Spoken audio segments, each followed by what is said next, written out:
If you have problems related to procrastination or time management or task management, this is the ideal therapy, I would say.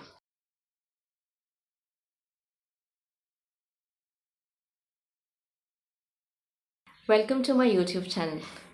Today I'm going to talk something about attention deficit or people who have low attention span and how it can be treated using a therapy called as CBT or cognitive behavioral therapy.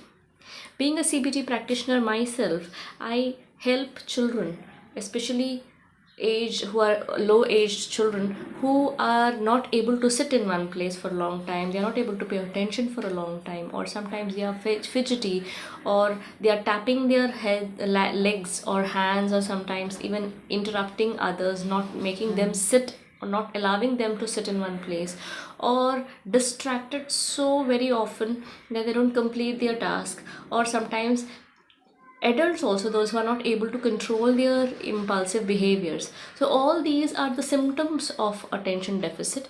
So in case you have these kinds of issues, how can you at home treat them or treat these people without having any medicines? I'm going to talk about this today in this video. CBT can be highly effective for all these issues or all these problems that you can see in children. Now coming back to CBT, what is CBT? Cognitive behavioral therapy is nothing but looking into the behaviors, the emotions, the thoughts, which is regarded or which is shaped by the environment also, and also it is shaped through our belief system, our upbringings, and so on. Okay, based on all that, we try to bring some modifications or try to bring some changes in the behavior so that we can have some better results. People who have very low attention span need to have some extensive behavioral modifications, and for that CBT is the best. If you have problems related to procrastination or time management or task management, this is the ideal therapy, I would say. Now CBT is usually recommended for children who are less than 6 years of age. But what do we do here? Some kind of behavioral changes or behavioral patterns are interrupted or changed in the very beginning, and here parents play a vital role. We usually deal with parents to bring that changes in their behavior so that the child in the initial days itself, they are able to get that accustomed routine way of life. Now, how to manage these behaviors without getting into any kind of medicine, I'm going to talk about that now. Typically, this treatment requires 80 to 85% involvement of parents only, because they are the ones who bring that changes. What we do is we work together with the therapist as well as the parents, and sometimes even the school will be included, and a therapy is organized, or somewhere we are arranging some behavioral patterns or some tasks are given on the daily basis so that the child gets accustomed, the child gets that routine. These kinds of behavioral patterns you can change at home also without using any kind of medicines. So what are they? I'm going to just list them down. The first thing is create a routine. Never skip your routine, or you should have one particular task to be done or one particular work to be done at one particular time. So see that timely you wake up the child, you also wake up at one time, fixed time, sleep at fixed time, and all these, whatever tasks you have, you are supposed to make a timetable as well as a task table or a work table. Along with that, you need to prioritize what are the things you will do every day. So make a routine. Okay, next also you should have an organized way of life.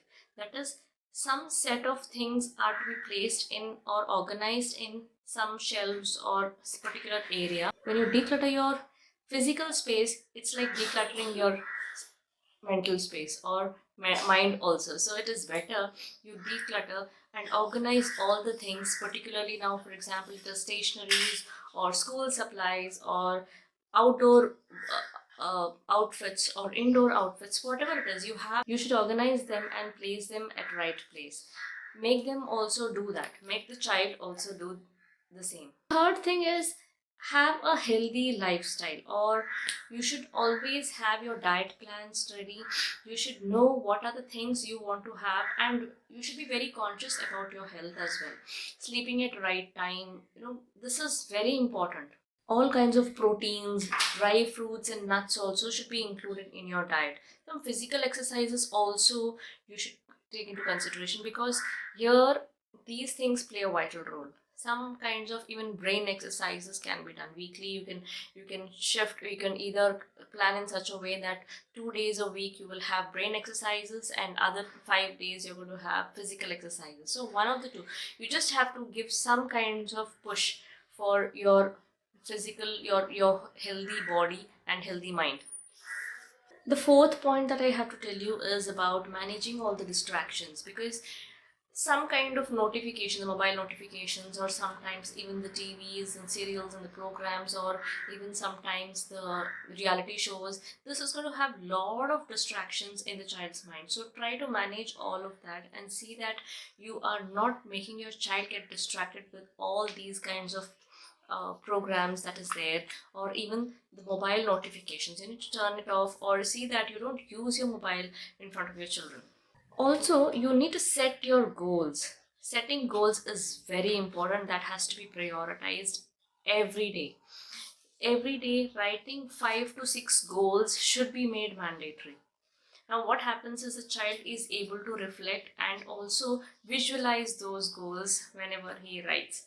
So, even if he doesn't write, at least make it a point that you read out to him loudly, or he tells you what are the goals that he has in his mind. I'm sure it may not be realistic, it may not be specific, but make him do that and help him to get into that course of, getting that goals visualized every day. Also, make it a point that you reward any particular, whenever, or also make it a point that whenever he's accomplishing a goal, reward him. This will create that sense of satisfaction and accomplishment, and as if I have completed one particular milestone and I can move ahead in life. So this becomes very naturalistic and also realistic. He feels that, okay, this my goals can be achieved very quickly. As I have mentioned in my previous videos also, do not ask the child to have long-term goals. It should be very short-term and specific goals, and easily accomplished also. The next point is something about taking breaks in between.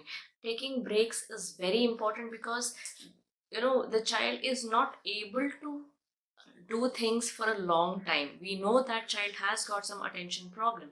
So as parents, we need to understand that the child needs specific break time, and it has to be a healthy time as well.